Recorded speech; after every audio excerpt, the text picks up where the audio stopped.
Thank you very much. I'm Jonas Brant. I am professor at University of Brasilia and board member of ProEpi. ProEpi is an NGO of field epidemiology that's based in Brazil. In 2013, we started with partnership with Ministry of Health, Skull Foundation, and several groups, a participatory strategy for the World Cup in Brazil. Onicio, he's here from EpiTrack, was one of the main fathers of this initiative at that moment. One of the main challenges was the engagement after the event. So we refactored the app, and in 2020 we started using University of Brasilia as a main place to start engagement with a community of 60,000 people. So we create a discipline in the university to ensure the engagement of the students and teach them about COVID and the control of the disease. At the end, we have 40,000 users in the community, more than 5 million reports, and 70,000 symptomatic cases. We divided to develop the tool. We engage the students to make it happen. So the students are the main manager of the tool. Here you can see several of the screenshots of the tool. So we look for a syndromic surveillance, not just COVID. At that moment was the main, we look for COVID, but we can inform the users about how to use the tool and about other information about health.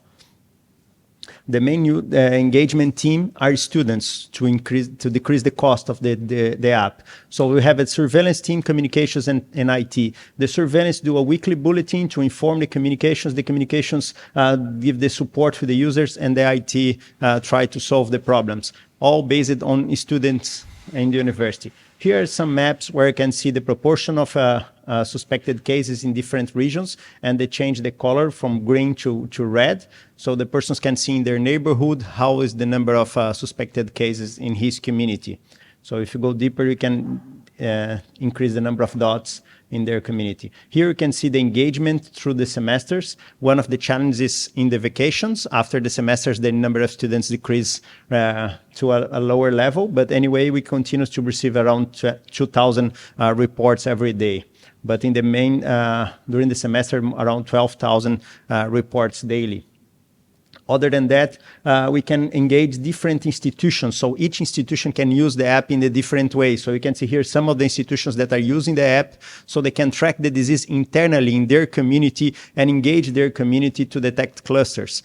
The app connected directly with a contact tracing tool, the Go data. So the institution receives the suspected case in their community and can follow up and do the contact tracing internally in the institution. So using this integration, we were able to avoid outbreaks in the different institutions, different the national information system that don't have data about the place where the people study or work. Here we can see the histogram of the University of Brasilia, where we have we can describe really well the 3 waves that we have in Brazil and the percentage of engagement that we have through every week.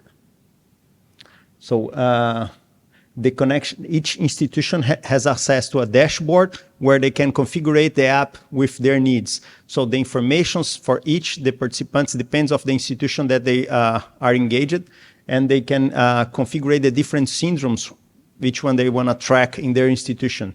Other than that, they can register tips or have specific target information for their community about what's going on. So ensuring that the person receives target information about what's going on in their community. Here you can see ProEpi or Guardiões of Health UNB. So just the UNB can see the information about UNB. So the dashboard can track all the information. We can configure the dashboard based on your institution or country that are using the app. So we are developing some new features for the app. One of them is the event-based surveillance. So the idea now is where we can report events, not just the suspected cases, but the possible events that can happen in the community, and register information about vaccination of each person.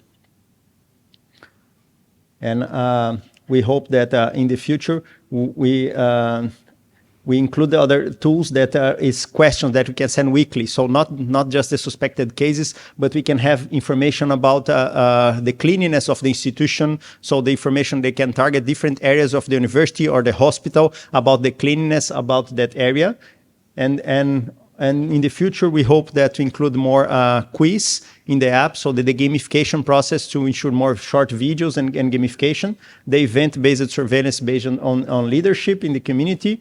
And we hope to engage more institutions to share the cost of the maintaining of the app. And so we hope that we enjoyed this talk.